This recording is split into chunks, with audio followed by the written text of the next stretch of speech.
Assalamualaikum warahmatullahi wabarakatuh. Waalaikumsalam. Alhamdulillah, nahmaduhu wa nasta'inuhu wa nastaghfiruh wa na'udzu billahi min syururi anfusina wa sayyiati a'malina. May yahdihillahu fala mudhillalah wa may yudlil fala hadiyalah. Nasyhadu an la ilaha illallah wahdahu la syarikalah wa nasyhadu anna Muhammadan abduhu wa rasuluhu la nabiyya ba'dah.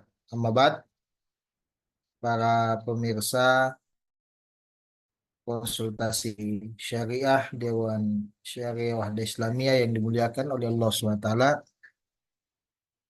Alhamdulillah, pada malam hari ini kembali kita bersyukur kehadirat Allah Subhanahu wa taala karena kita masih diberikan nikmat kesehatan, kesempatan dan juga keimanan tentunya, sehingga kita masih dapat melaksanakan segala aktivitas kita hingga malam yang berbahagia ini.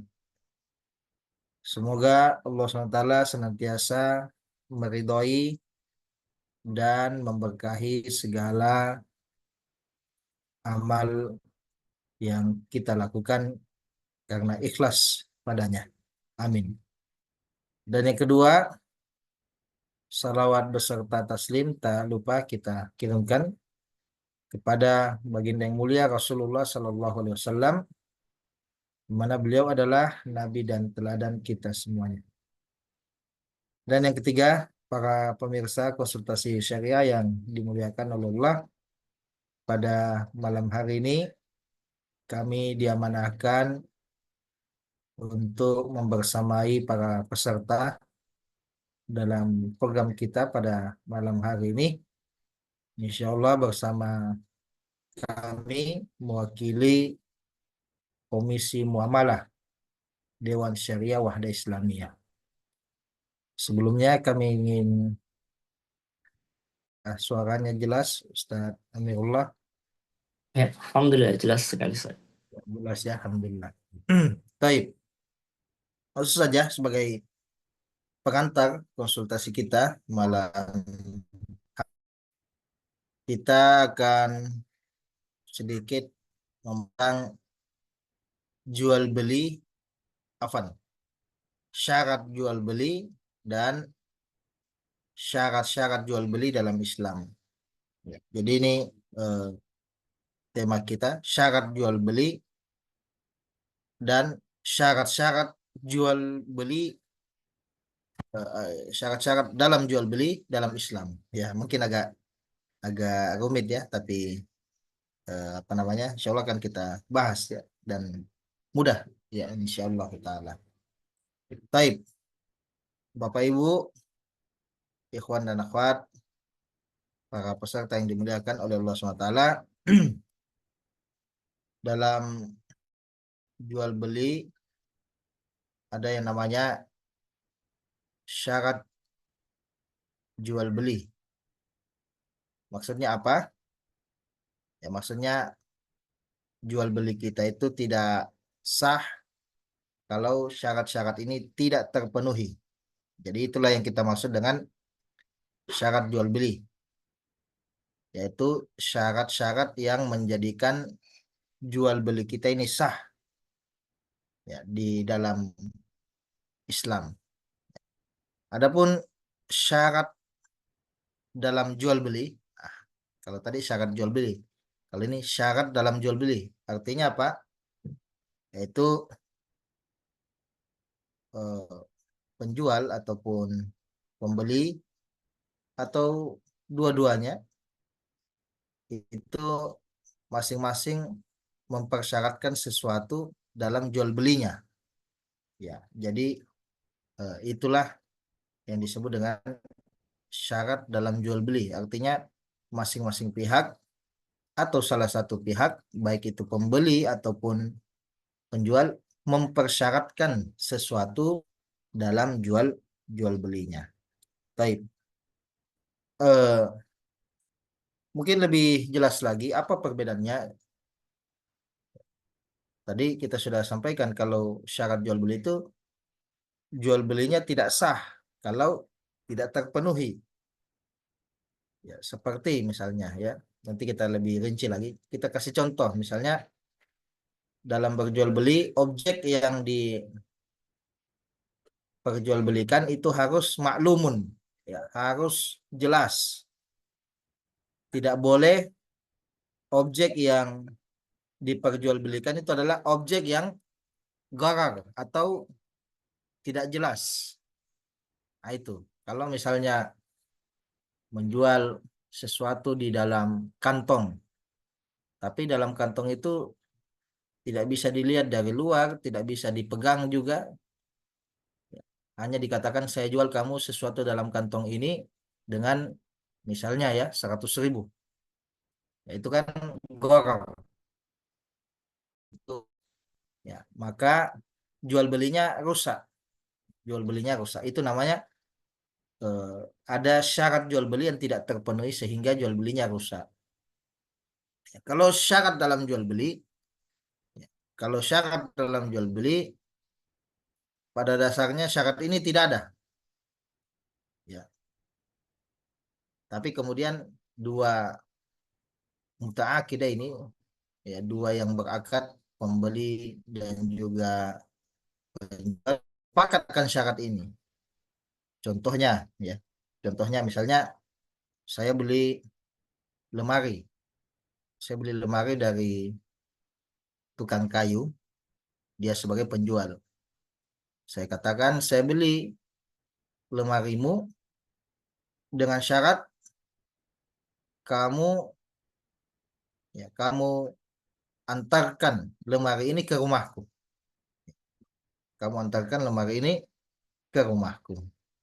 Ya, jadi saya sebagai pembeli yaitu mempersyaratkan kepada penjual untuk diantarkan lemari ini ke rumahku. Ya, jadi itu syarat dalam jual beli. Ya, jadi di sini mungkin kita simpulkan perbedaannya bahwa kalau syarat jual beli syurutul bai, ya, kalau dalam bahasa Arabnya syurutul bai itu adalah syarat yang ditetapkan oleh syariat. Ya, jadi yang menetapkannya ini adalah Allah SWT dan juga Rasulullah SAW. Ya, jadi penetapannya min qibalis syari, ya, itu bersumber dari syariat Allah SWT. Ya, dari Allah dan juga Rasulullah SAW. Adapun syarat dalam jual beli, ya, itu ditetapkan dan disepakati oleh dua pihak yang berakad.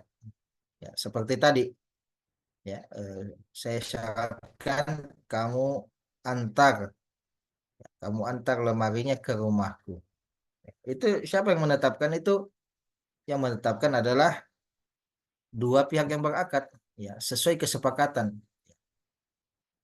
Kalau tadi yang kita kasih contoh syarat jual beli misalnya harus objeknya maklum atau jelas diketahui. Ya, itu siapa yang menetapkan itu syarat itu? Ya Allah Subhanahu wa taala dan juga Nabi Shallallahu alaihi wasallam. Syariat. Ya. Dalilnya apa? Dalilnya Nabi SAW dalam hadisnya disebutkan oleh para sahabat, ya, bahwa Nabi SAW itu naha an bai'il gharar. Ya, Nabi SAW melarang dari jual beli gharar. Ya, gharar itu yang majhul, ya, sesuatu yang tidak diketahui, sesuatu yang eh, tidak jelas. Ya, ini ya. Jadi kita dalam berjual beli harus jelas objeknya. Kalau tidak jelas objeknya batal, ya, batal eh, jual belinya. Ya, jadi itu kesimpulannya. Kalau syarat jual beli, ya, itu yang menetapkan adalah syariat. Ya, itu tetap syariat. Syarat dalam jual beli itu disepakati oleh eh, mutaakidah ini, ya, dua pihak yang berakad. Baik. Eh, kemudian kita masuk, ya, pada yang syarat jual beli ini, ya, artinya syarat sahnya jual beli. Ya, kira-kira ada enam, ya, ada enam syarat sahnya jual beli. ada 3 syarat sahnya jual beli berkaitan dengan mutaakidah ini, berkaitan dengan dua pihak yang berakad, yaitu pembeli dan penjual. Ya, kemudian 3 lagi syarat berkaitan dengan objek yang diperjualbelikan. Ya. Jadi syarat sahnya jual beli itu ada kurang lebih 6 ya, ada 6. Ya, 3 berkaitan dengan mutaakidah ini dengan dua pihak yang berakad, kemudian 3 lagi berkaitan dengan ma'qud alaihi, objeknya. Ya. Taib. Adapun 3 ya, 3 yang berkaitan dengan mutaakidah ini ya saya sharekan ya dari bukunya Syekh Shalih Fauzan ini ya, di sini. Ya, bisa dilihat ya. Nah, Ustaz. Ya. Nah, ini saya zoom dulu ya. Gimana caranya di zoom ini? Bentar.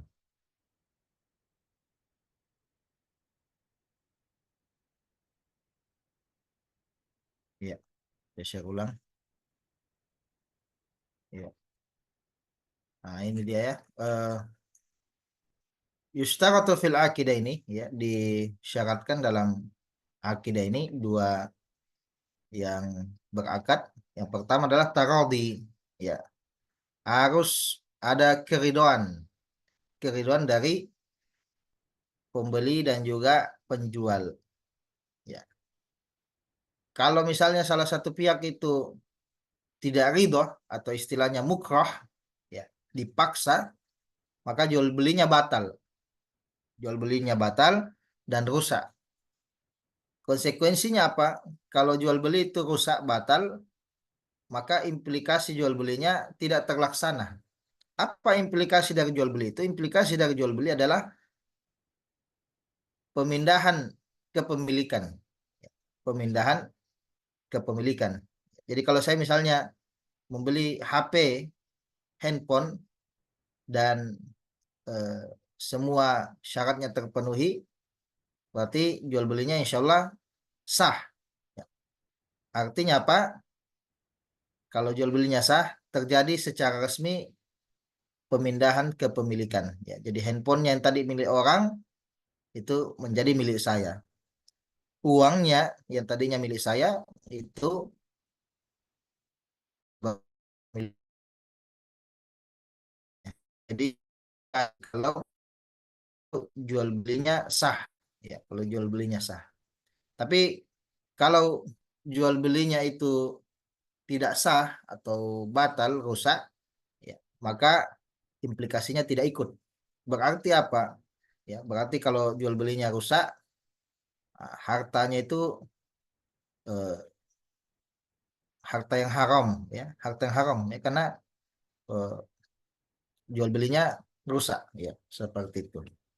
Taib, ya, seperti misalnya orang menjual mobil curian, ya, mobil curian. Nah, itu nanti ada syarat jual beli yang tidak terpenuhi di situ. Jadi eh, kalau dia jual mobil curian, dia ambil uangnya orang hasil dari menjual mobil curian. Nah, maka itu uang yang dia makan adalah uang yang haram, ya. Nah, seperti itu. Taib, ya. Jadi yang pertama tadi adalah at-taradi, ya, harus ada keridhaan, tidak boleh ada paksaan. Ya, apa dalilnya? Nah, ini kan ditetapkan oleh syariat ini, bukan dari mutaakidah ini, bukan kesepakatan dua pihak, ya. Bukan dibuat oleh dua pihak, tapi yang membuat syarat ini adalah Allah Subhanahu wa taala. Ya, Allah berfirman illan takuna tijaratan antaradin. Ya. Kecuali eh, tijarah, ya, yang ada keridhaan di antara kalian. Ya, jadi tijarah, perdagangan jual beli yang ada ridho itu boleh, ya. Itu sah. Nah, kemudian Nabi SAW juga menetapkan innamal bai'u antaradin. Ya, sesungguhnya jual beli itu berdasarkan keridhaan. Nah, rawahu Ibnu Hibban, ya. Hadis diriwayatkan oleh Imam Ibnu Hibban. Nah, kemudian yang kedua, ya, istaratu fi kulli minal akidah ini, ya, syarat kedua berkaitan dengan dua pihak yang berakad ini, an yakuna jaizat tasarruf. Pembeli maupun penjual harus jaiz tasarruf, ya. Apa jaiz tasarruf itu? mungkin kalau kita terjemahkan ke dalam bahasa Indonesia itu adalah memiliki kompetensi, ya, diperbolehkan, ya, karena kenapa memiliki kompetensi, ya, dia kompeten dalam melakukan tasarruf, ya, dalam melakukan transaksi, ya. Siapa itu jais tasarruf? Ya, an yakuna hurran mukallafan rasyidan, ya, yaitu seseorang yang terkumpul dalam dirinya hur, ya, dia merdeka, mukallaf, ya, mukallaf itu balik akil, ya, dia telah balik, telah dewasa, ya, kemudian akil, dia memiliki akal. Apa lawan dari balik akil? Kalau balik lawannya berarti masih anak-anak, ya, anak kecil. Nah, anak kecil yang belum balik itu tidak boleh, ya, bertransaksi jual beli, ya, bayi balita misalnya itu tidak boleh, ya. Kemudian lawan dari akil itu adalah majnun, ya, orang gila transaksi jual belinya batal, ya. Kalau hur tadi merdeka, lawannya adalah abad, hamba sahaya, itu transaksinya batal, ya, seperti itu tidak sah. Kemudian harus Rosyid, ya, Rosyid itu memiliki eh, akal yang sehat, ya, akal yang sehat, atau dia bijak, ya, mungkin kita bisa terjemahkan juga bijak. Dia mampu mengelola keuangan dengan baik, ya. Apa doabitnya juga, artinya kalau dia membeli, dia tidak mudah untuk dibohongi, ya, tidak mudah untuk ditipu, ya. Dia membeli harga barang yang 5.000, ya 5.000 atau kurang atau lebih sedikit, ya. Dia tidak mudah ditipu dengan harga yang semestinya murah tapi dia bayar sangat mahal. Nah, itu berarti dia bodoh, ya, atau safih, ya, seperti itu. Nah, ya, jadi ini yang kedua syaratnya harus uh, jais tasarruf, ya. Dalilnya apa?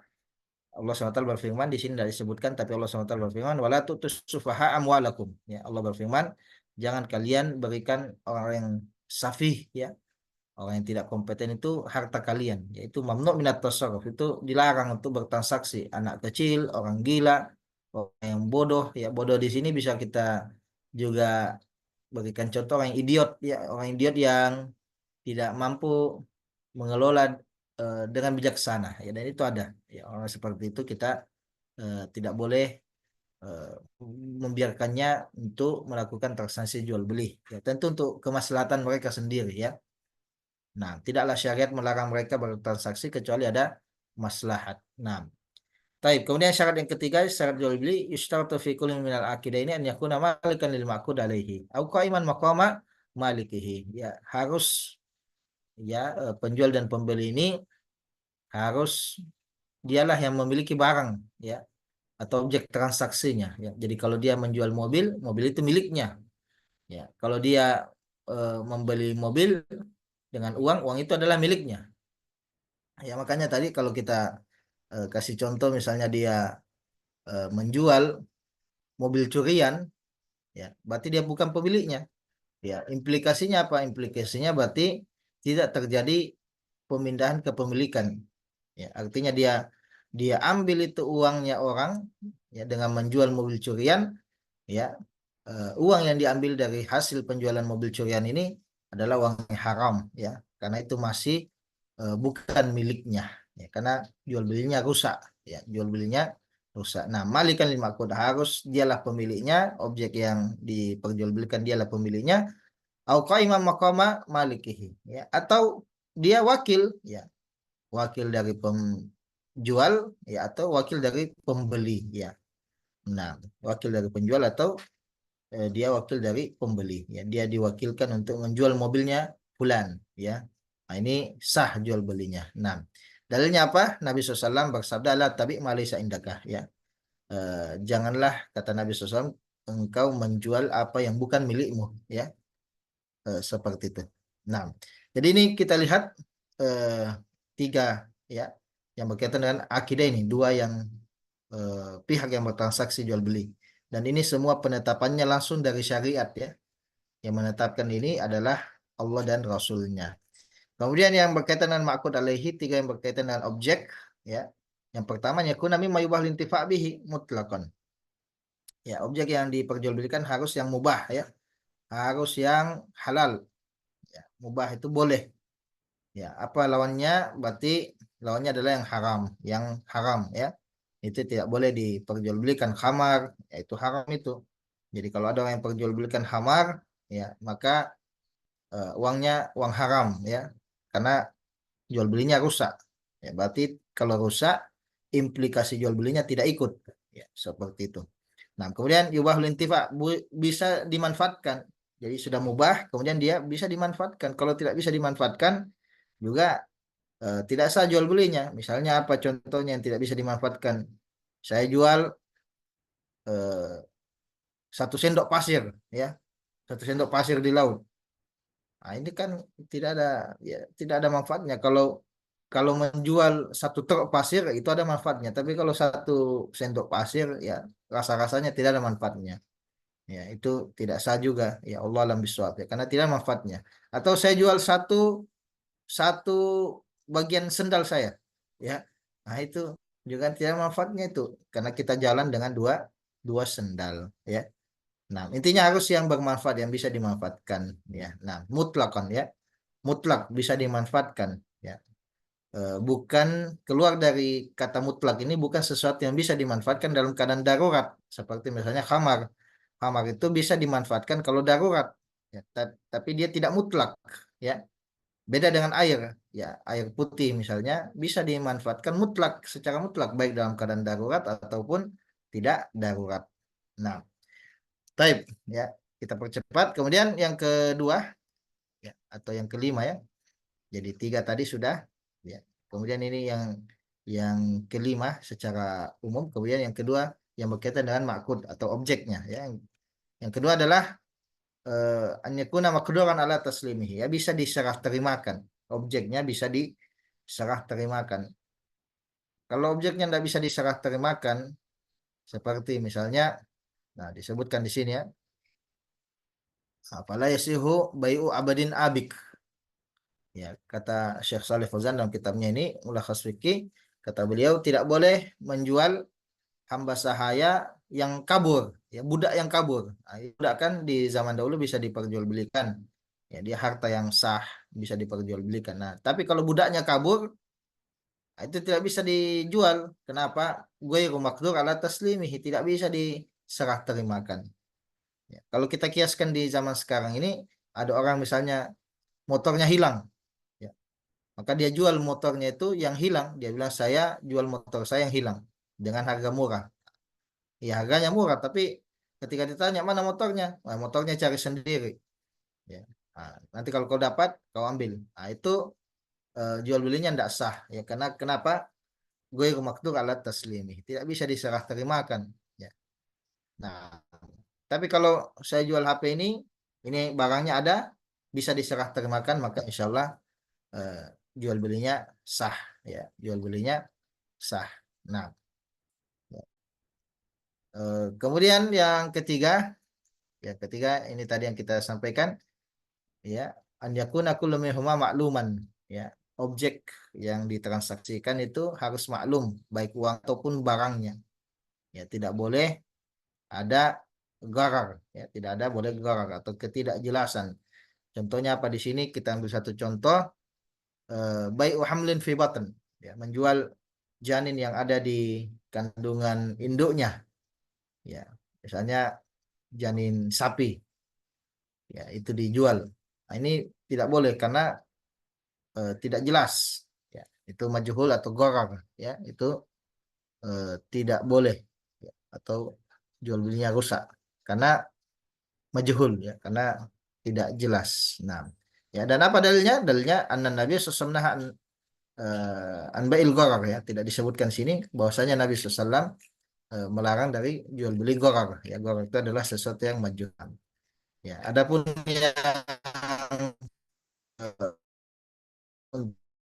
yang mubah, objek transaksi yang mubah, ya, tidak boleh yang haram. Ini ada juga dalilnya, innallaha wa rasulahu harrama bai'al khamar. Ya, sesungguhnya Allah dan Rasulnya melarang jual beli khamar, maitah. Maitah itu bangkai, khinzir, ya, mohon maaf, babi, wal asnam, dan juga berhala. Ini semua sesuatu yang haram, tidak boleh diperjualbelikan, ya. Nah, ini ada dalilnya, ya. Kalau ini ghair maqdur ala taslimihi, tidak apa namanya? an yakuna maqduran ala taslimi, sesuatu yang ditransaksikan harus bisa diserah terimakan. Ya, dalilnya adalah tentunya masuk dalam keumuman larangan jual beli gharar, ya, larangan jual beli gharar. Ya, karena sesuatu yang tidak bisa diserah terimakan itu sesuatu yang gharar, ya, tidak jelas. Nah, ya, jadi ini enam, ya, enam syarat sahnya jual beli, ya, dan ini penetapannya langsung dari syariat, ya, dari Allah dan Rasulnya. Kapan ada salah satu dari syarat sahnya jual beli ini tidak terpenuhi, maka jual belinya rusak, ya, maka jual belinya rusak atau tidak sah. Nah, taib. Kemudian yang kedua yaitu syurut fil bai', ya, syarat-syarat dalam jual beli. Ya, ini beda babnya, ini ahkamus syurut fil bai'. Ya, bab hukum tentang syarat-syarat dalam jual beli. Ya. Jadi kalau kita terjemahkannya mungkin kebingungan, ya, tapi sebenarnya jelas. Nah, apa bedanya? Ya, tadi sudah kita jelaskan. Kalau persyaratan dalam jual beli ini eh, ditetapkan oleh dua pihak yang bertransaksi.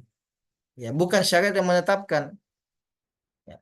Tapi kalau disepakati, ya, maka selama tidak melanggar syariat itu boleh. Ya, contohnya tadi, ya, kalau saya beli lemari, saya syaratkan untuk diantar lemarinya ke rumah saya, ya, kemudian dia terima itu syarat, ya, maka ini syarat yang sah dalam jual beli, ya.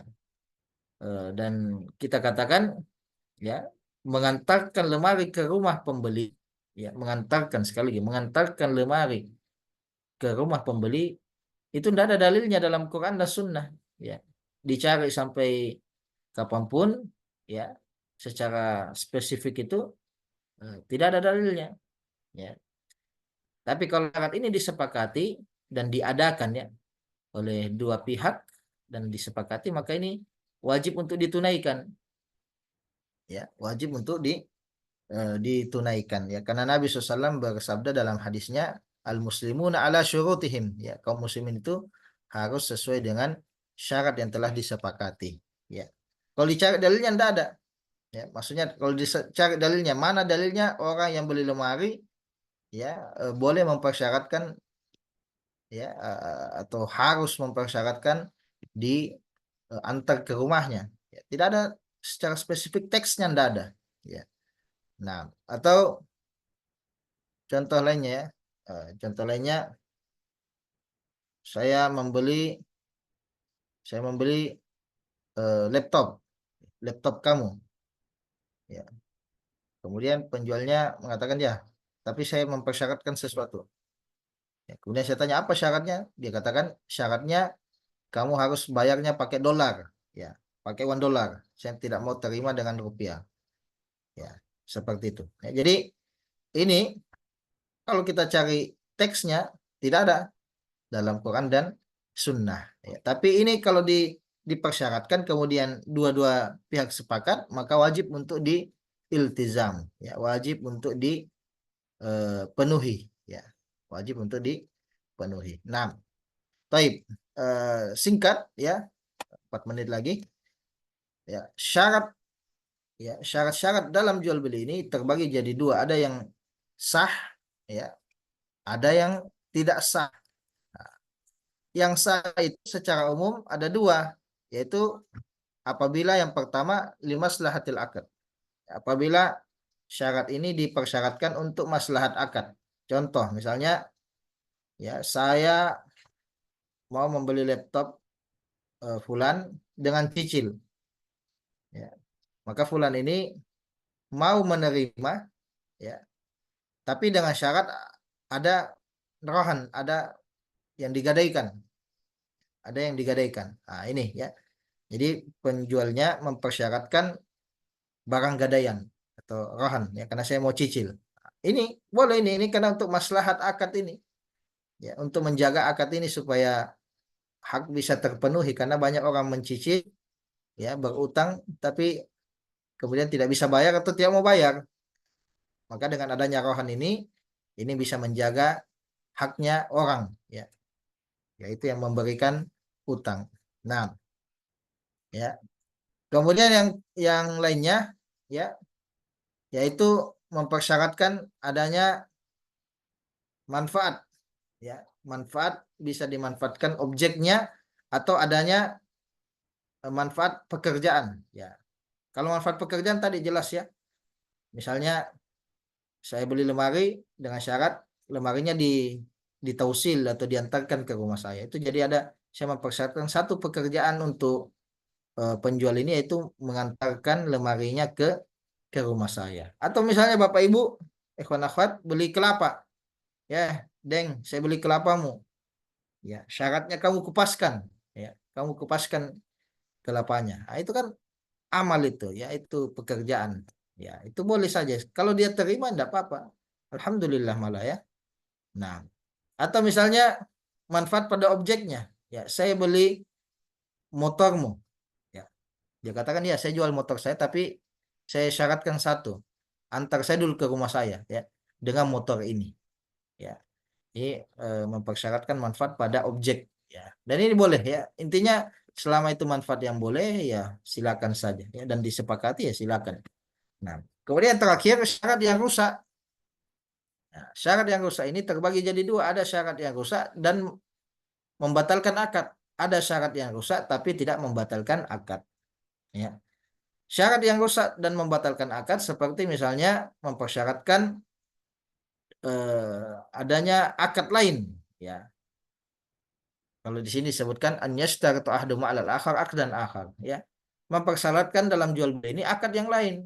Kita contohkan ya, contoh sederhana saja. Ya, saya jual mobil saya ini kepadamu dengan syarat engkau nikahkan saya anakmu. Ya, saya jual ini mobilku padamu, tapi syaratnya apa? Syaratnya kamu nikahkan anakmu kepadaku. Ya, jadi mempersyaratkan akad nikah. Ya, maka ini syaratnya rusak, ya, jual belinya juga rusak. Ya, tidak sah jual belinya. Ya. Kemudian yang terakhir, ya, yang kedua itu tadi syaratnya rusak tapi jual belinya sah. Ya, jadi maksudnya kalau terjadi jual belinya sah dan syaratnya tidak tidak wajib untuk dipenuhi karena syaratnya sudah rusak. Ya, contoh sederhana saja ya. Nah, sebagai penutup juga eh, pengantar, misalnya saya jual HP saya ini kepadamu dengan syarat kamu tidak boleh pakai untuk WhatsApp. Ya, tidak boleh pakai untuk WhatsApp, menelpon tidak boleh. Ya, itu kan syarat yang menyelisihi tujuan akad beli HP ini kan untuk menelpon. Ya, masa beli HP tidak boleh dipakai menelpon? Nah, itu. Jadi, ya, syaratnya ini rusak, tapi kalau terjadi jual belinya sah. Ya, ya, pembeli ini kalau sudah dia beli, ya, maka dia tidak wajib untuk menunaikan syarat itu. Ya, dan kalau dia menelpon, dia tidak berdosa.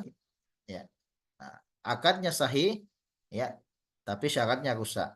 Ya, seperti itu. Mungkin ini ya singkat diskusi pengantar ya malam hari ini. Silakan Ustaz Amirullah.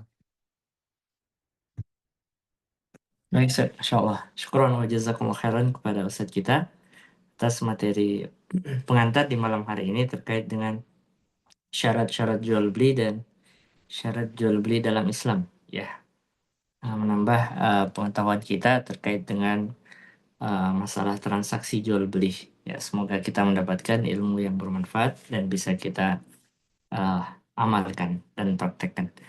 Baik, para pemirsa sekalian, kami nantikan pertanyaan-pertanyaan para pemirsa seputar permasalahan muamalah. Ya, kita masih punya sekitar 18 menit ke depan ya untuk sesi kedua, sesi tanya jawab.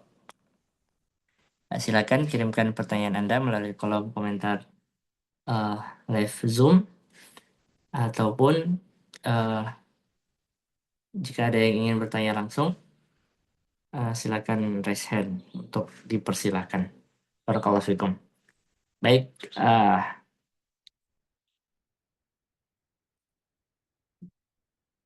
ya sudah ada beberapa pertanyaan, Seth.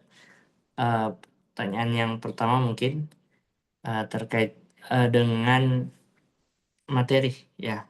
Terkadang Seth, tadi sempat disinggung syarat di antara syarat jual beli adalah eh, balik. Ya, terkadang kita menemui penjual, ya penjual makanan atau makanan ringan atau kue, di mana yang menjual anak-anak SD, Ustaz. Ya, anak-anak SD dalam hal ini, ya seperti Jalan Kote dan lain-lain sebagainya. Ya, kadang bagaimana kita dalam sebagai pembeli, Ustaz, ya apakah jual belinya sah ya jika kita membeli dari anak-anak tersebut. Silakan, Ustaz.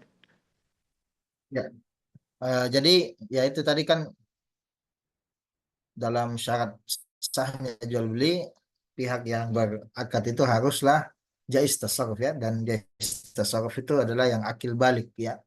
Nah, gimana anak-anak kecil ya yang jual-jual jalan kote misalnya ya. Sebagian ulama ada yang mengistisna, mengecualikan anak kecil itu boleh berjual beli pertama tentu dengan izin ya dari eh, walinya atau orang tuanya ya. Eh, Kemudian ini yang disebutkan boleh anak-anak itu ya, ini anak-anak yang mumayis ya, mumayis. Jadi anak-anak itu juga ada dua, ada yang mumayis, ada yang gue mumayis ya. Gue mumayis itu ya anak balita yang belum bisa membedakan ya. Ada yang mumayis, yang mumayis itu sudah bisa membedakan tapi belum balik. Nah, ini yang kita lihat itu jual-jualan jalan kote misalnya kue-kue ya. Itu biasanya anak-anak yang sudah mumayis tapi belum balik. Ya, itu sudah diizinkan sama orang tuanya. Kemudian yang kedua, ya ini boleh kalau dia itu menjual barang yang harganya itu ya tidak sampai harga yang mahal ya. Jadi barang-barang yang harga yang masih ya murah ya.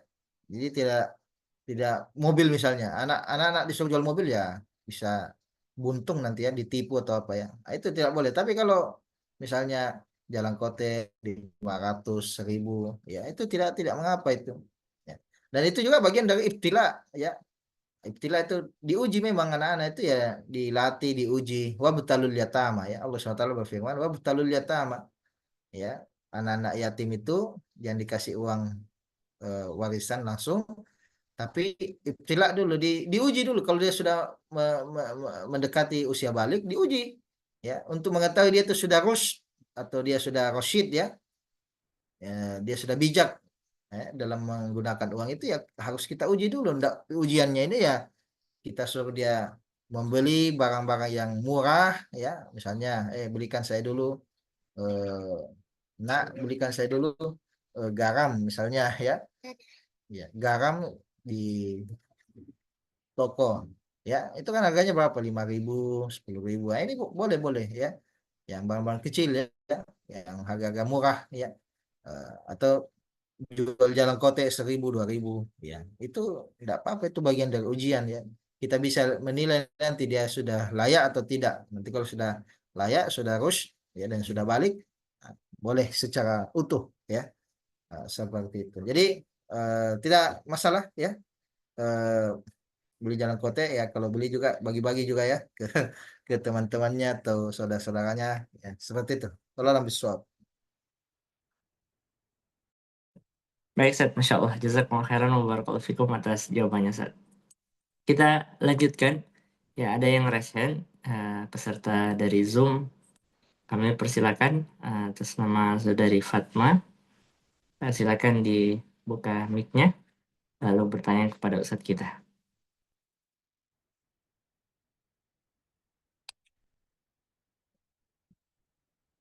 Ya, silakan, silakan.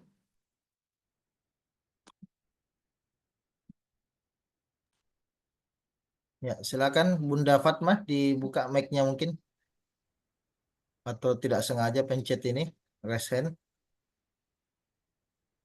Ya, baik, Ustadz. Ya, mungkin nanti lagi kita Tidak bisa diaktifkan katanya. Mungkin terkunci, Ustadz. eh, sudah diizinkan, Ustadz. Tunggu ya.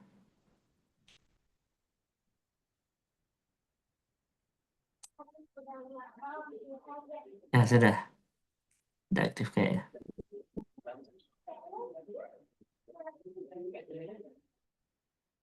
Silakan coba diaktifkan kembali.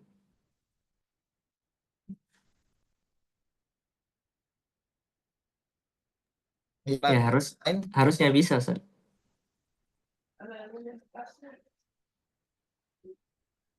ini ada Pak Purwanto kayaknya nih, Ustadz Ah ya, Amirullah. Bapak kita dahulukan dulu. Purwanto, silakan Pak, buka mic-nya. Ya, syukran Ustaz. Assalamualaikum warahmatullahi wabarakatuh. Waalaikumsalam warahmatullahi Waalaikumsalam. wabarakatuh. Afan Ustaz, yang saya mau tanyakan seperti pencicilan kendaraan Ustaz, seperti kalau motor atau mobil yang sekarang ini kan lagi ya banyak diminati, yang langsung kita ke dealer Ustaz begitu, seperti kalau sekarang di Honda ada NSS, apakah itu eh, syaratnya sudah terpenuhi Ustaz? Artinya dia tidak termasuk dalam yang terlarang Ustaz, atau yang masuk dalam riba Ustaz. Yang dengan mungkin ada persyaratan-syaratannya seperti mungkin dendanya atau eh, dan lain-lain Ustaz. Ya, karena hampir ya yang mudah sekarang untuk kita bisa dapatkan Ustaz ya karena belum ada yang mungkin yang syariah seperti kalau kita di daerah Ustaz. Hanya itu yang ada Ustaz. Bagaimana ini hukumnya Ustaz? Ya, apa Ustaz? Iya, ya. Terima kasih ya Pak Purwanto. Tentunya ketika kita membeli, apalagi cicil itu banyak sekali syarat-syarat yang diajukan ya. Nah, itu syarat-syarat itu harus kita teliti satu-satu. Ya, jadi eh, setiap kasus itu bisa saja beda-beda syaratnya.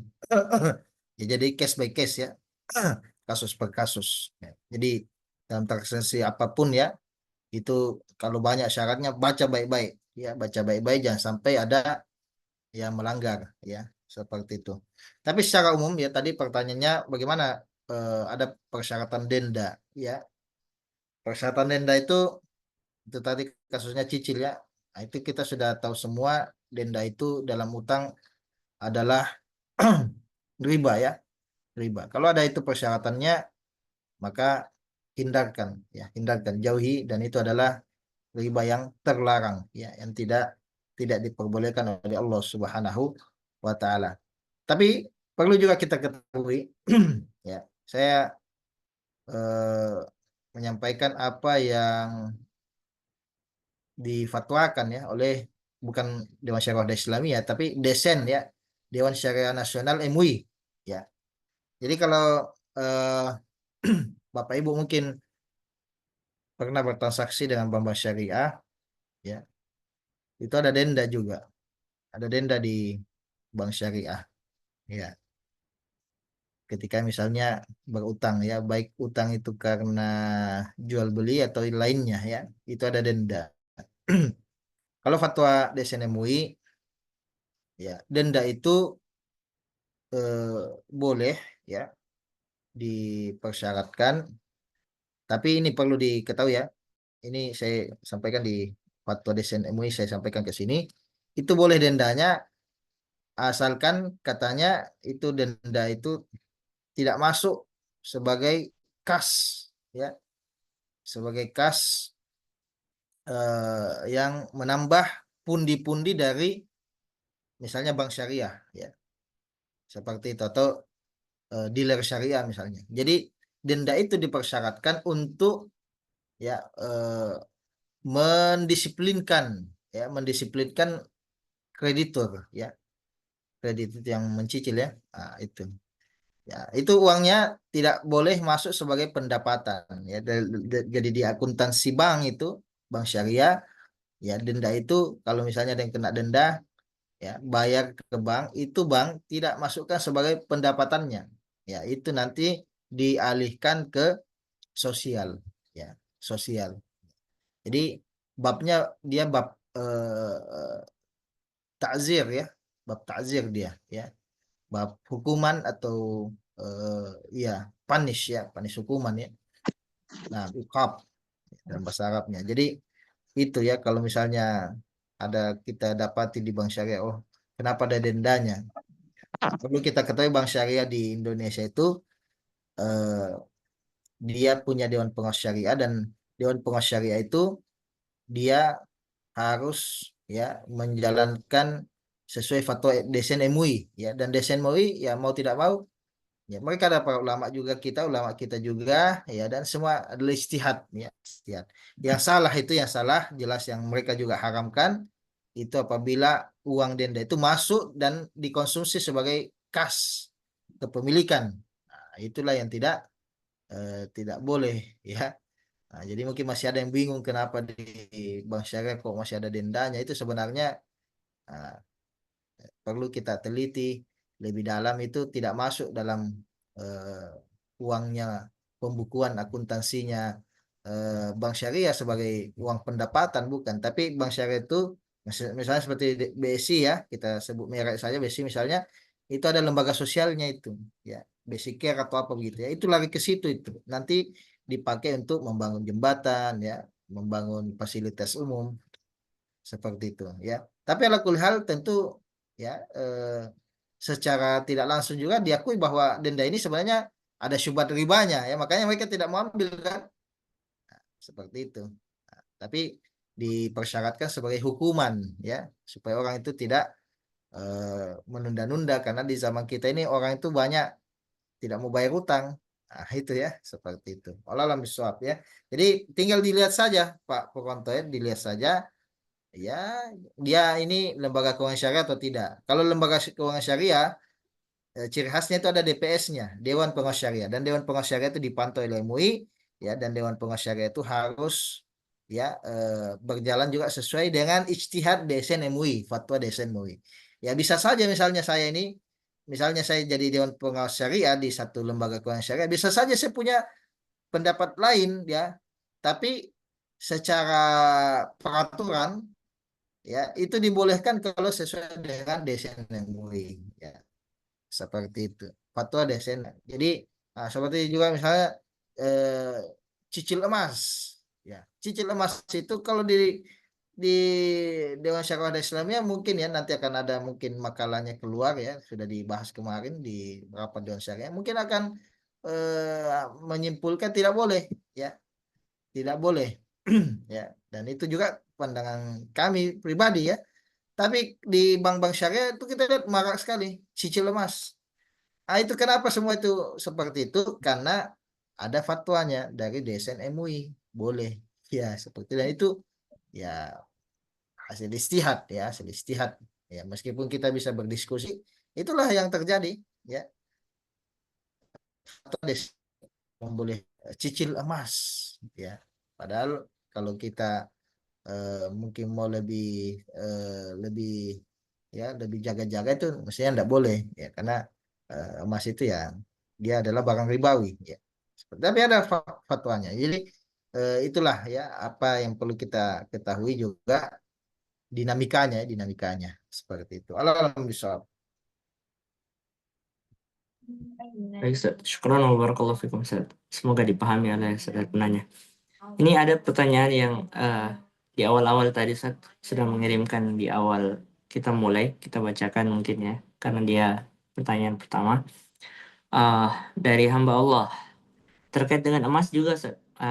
Pertanyaannya bagaimana hukumnya jual beli emas yang syar'i.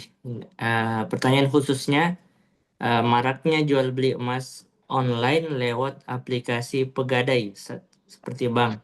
Jual beli emas online ini Ustaz. Bagaimana hukumnya? Ya, jual beli emas online ya.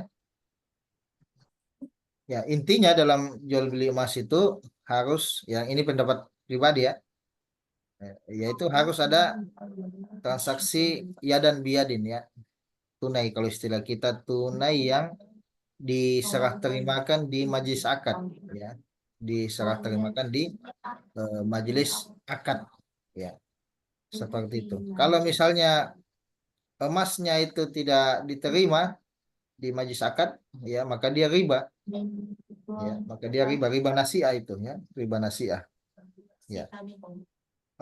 Menyerah menyerah terimakan itu ya, misalnya kita jauh, makanya kita lihat online, bisa kita mewakilkan ya, Jadi kita sebelum kita putus online-nya dengan penjual, wakil kita untuk menerima itu sudah ada, misalnya Gojek misalnya atau Grab, kita sewa untuk ambil barangnya. Jadi jangan sampai kita putus komunikasinya sampai wakil kita itu betul-betul datang. Ya, jadi terjadilah ya dan biadin, ya terjadilah ya dan biadin. Ya, tapi kalau misalnya tidak ada serah terimanya, ya, maka Allah alam itu masuk riba itu, ya. Misalnya saya beli dulu pakai online, besok atau lusa saya ambil, ya. Nah, itu maka itu Allah alam itu masuk riba, ya. Itu masuk riba. Nah,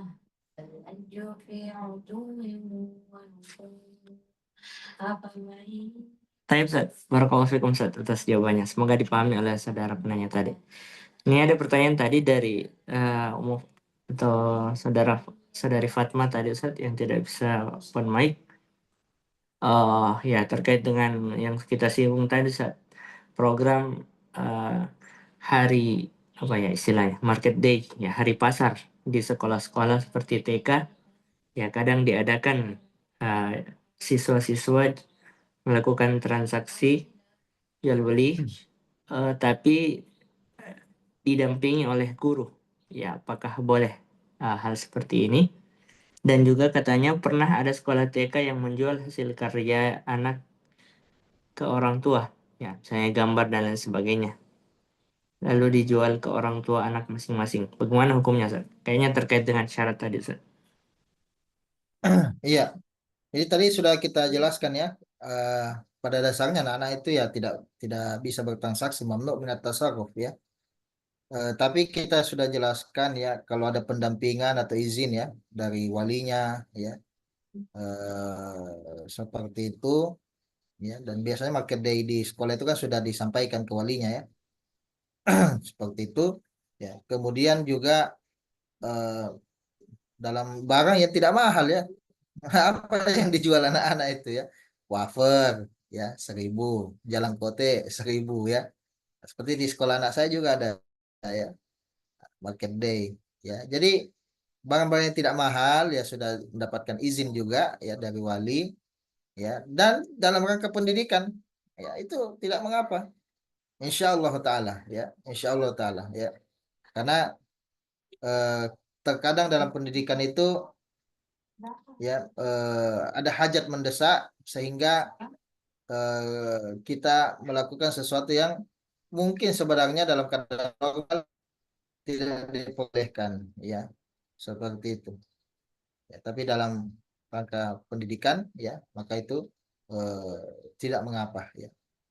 Mungkin bisa diambilkan dalil misalnya Rasulullah SAW, ya, dalam sholatnya itu kadang-kadang melakukan hal-hal yang untuk mendidik, ya, untuk mendidik dan menjelaskan kepada para sahabat, ya, yang mana pada dasarnya tidak boleh, tapi karena untuk menjelaskan, ya, maka menjadi boleh, ya. Seperti itu. Maka ini, ya, walau alam itu tidak mengapa, ya. Nah, kemudian bagaimana hasil karya anak dijual ke orang tuanya, ya. Misalnya hasil gambar atau kreativitas lainnya diperindah oleh gurunya, dibingkai. Ya, kalau sudah dibingkai sama gurunya, berarti sudah ada jasa di situ, ya. Sudah ada jasa, maka tidak apa-apa dijual, ya. Tidak apa-apa dijual ke anaknya, ya, seperti itu. Nah, Allah alam bisawab. Baik, Ustaz. Masya Allah. Syukran atas jawabannya, Ustaz. Semoga dipahami oleh saudari penanya. Ya, ada satu pertanyaan ini, Ustaz. Kebetulan tidak ada lagi kecuali itu. Tidak apa-apa kita selesaikan satu pertanyaan ini ditanyakan. Ya, silakan, cepat. Ya, dari Ya. dari Kartini Umunur. Afwan Ustaz, apa hukumnya seorang bendahara? Ya, baik contohnya bendahara masjid atau bendahara kegiatan dakwah dan lain-lain sebagainya itu kadang meminjam uang yang dia pegang jika ada keperluan mendesak, Ustaz. Dia pakai dulu. Seperti itu. Iya. Tentu pada dasarnya tidak boleh, ya, dipakai, ya, digunakan, ya, apalagi diambil, ya, dicuri itu tidak boleh, ya. Kalau dia meminjam jika ada keperluan mendesak, ya, berarti dia sudah memakai itu, maka dia wajib untuk mengganti, ya. Dia wajib untuk untuk mengganti. Doman ya. Ya, bendahara itu kan amin. Ya, amin itu orang yang amanah ya.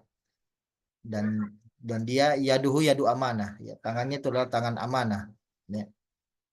Dia tidak menjamin kalau hilang atau rusaknya barang atau uang yang ada di tangannya kalau tidak ada ta'adi atau tafrid ya. Ta'adi atau tafrid. Kalau tidak ta'adi atau tafrid tadi itu ya eh, apa ya? Ya seperti tadi memakai ini barang ya harus diganti. Ya, tapi kalau misalnya uang ini qadar Allah ya eh, rumahnya terbakar ya sehingga uang masjid ini hilang ya terbakar juga auzubillah ya contoh saja maka dia tidak wajib mengganti karena dia amin ya dia orang yang amanah ya dan tangannya adalah tangan amanah tidak mengganti apa yang rusak dari barangnya ya kalau tidak ada tadi atau tafrid ya tafrid itu ya lalai ya kalau tadi itu ya dia apa ya tadi bahasa Indonesianya itu dia ya tak ada ya dia eh, bagaimana Ustaz Amir tak ada ya dia menggunakan itu ya menggunakan atau dia sengaja merusaki ya nah itu ya kalau tadi dia uang masjid uang eh, dakwah dia bendahara dia gunakan ya maka itu wajib untuk dia ganti ya dan pada dasarnya tidak boleh dia menggunakan itu uang ya tapi kalau terjadi seperti itu wajib baginya untuk mengganti ya walau alam bisawab. Baik, Ustaz. Insyaallah. Syukran wa jazakumullah khairan, Ustaz, atas jawabannya. Semoga dipahami oleh saudari penanya tadi. Ya katanya Nah, iya Ustaz, tetap dikembalikan atau dibayar ya ya di tetap dikembalikan dan dibayar ya dan dikembalikan kapan saja dibutuhkan harus segera dikembalikan ya seperti itu jangan wah nanti ping ya. Pertanggungjawabannya kan juga kalau sudah uangnya umat itu kan tidak bisa langsung spesifik itu pertanggungjawabannya sehingga banyak orang yang kemudian bermudah-mudahan dalam hal ini nantilah ini tidak boleh ya seperti itu. ya, baik, Ustaz. Jazakumullah khairan, Ustaz. Itu mungkin pertanyaan terakhir di malam hari ini. Kepada pemirsa, atas partisipasinya di malam hari ini kami ucapkan terima kasih banyak. Dan kepada Ustaz kita yang sudah membersamai kita ucapkan jazakumullah khairul jaza atas waktunya, Ustaz, dan atas materi yang telah diberikan dan kebersamaannya dalam menjawab pertanyaan-pertanyaan yang diajukan oleh pemirsa. Semoga apa yang telah diberikan menjadi pemberat timbangan amal kebaikan Ustaz di akhirat kelak. Amin ya rabbal alamin. Mari kita tutup program konsultasi syariah kita dengan membaca doa kafaratul majelis. Subhanakallah bihamdik, asyhadu an la ilaha illa anta astaghfiruka wa atubu ilaik. Assalamualaikum warahmatullahi wabarakatuh. Waalaikumsalam warahmatullahi wabarakatuh. Syukran Jazakumullah khairan. jazakallah.